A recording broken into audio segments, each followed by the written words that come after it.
Hello everyone, this is Jeff Kirby, the Philly Mummer costumer with JMK Costuming and Show Design. We're back again for another Mum Soup Monday from the Mummers Museum in South Philadelphia, right off I-95 at 2nd Street and Washington Avenue. So get on down here for yourself, see the stuff in person, and really appreciate the detail that goes into making New Year's Day in Philadelphia happen for the Mummers.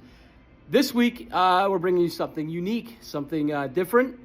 Something that we don't see much of anymore, and that is the back piece that used to make Mummers so famous.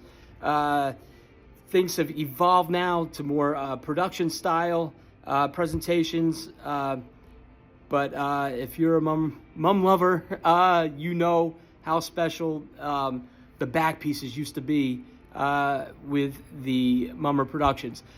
They are still used today a little bit. There was a time when every member of a string band, a brigade, they would all have back pieces on. Now we just don't see that, not even a fraction as much. But they do have here at the Mummers Museum a display that kind of gives you a behind-the-scenes look at how a back piece was made.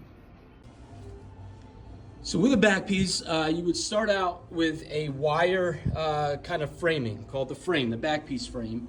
There was a really we'll call him famous within the mum world, frame maker, Adolf Baron, who did back piece making for the framing for many clubs. But that's how, this right here is how it starts, okay? And then what you do is you get your shapes put on with cardboard, and then you start to put your fabrics and pretty stuff over that. Now, a lot of the time, like with the string bands, you would see a back piece framed by plume feather. And what you would do, so let's pretend this is all plume, you would have a plume card, which is really just cardboard, okay, that would follow this framing here, and you would pop your plume feather out of that plume card. That would get stuck to the wire frame, and then these pieces here, as you see the white fabric, that would go over to make everything clean and pretty. Now, if you go back and watch on YouTube, if you type in, 1970, let's say 1978 string bands, probably a bad year. It rained that year. But if you go back and watch string bands from the 70s or 80s on YouTube, you'll see what I'm talking about. And then you would make your back piece fit in with the costume that's being worn with the theme. And then underneath every jacket, the member would have a vest on. So if you see this piece here, can I get sideways? See how this piece kind of pops out here? This blade, we would call it a blade, that there slides into a pocket on the back end, on the back side of, here you go, you can actually see the opening here. That blade slides into this pocket, and that's how the back piece sets on the performer, just like that. I would still venture to say back pieces are still an identity of the Mummers. They real pretty to look at. Again, we mentioned this a couple of videos ago, where costuming used to make the Mummers larger than life, right? Now we've got, everybody's got a costume that fits their body for movement, allowing the big production pieces to kind of do the wows behind them, right? The back pieces used to be that wow feature.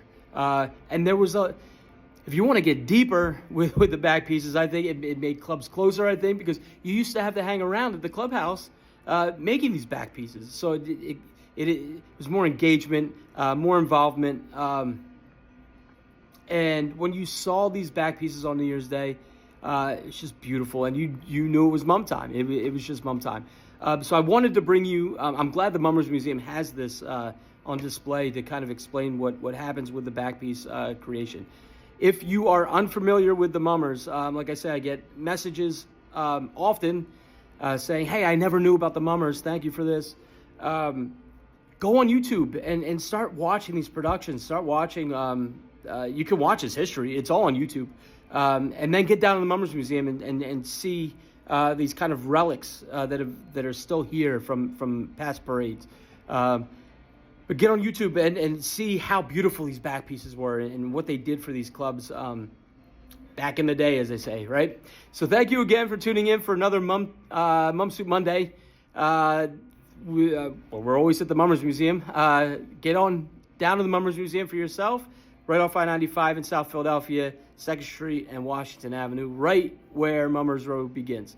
This is Jeff Kirby, the Philly Mummer costumer with JMK Costuming and Show Design. We will see you on the next one. Take care. Bye.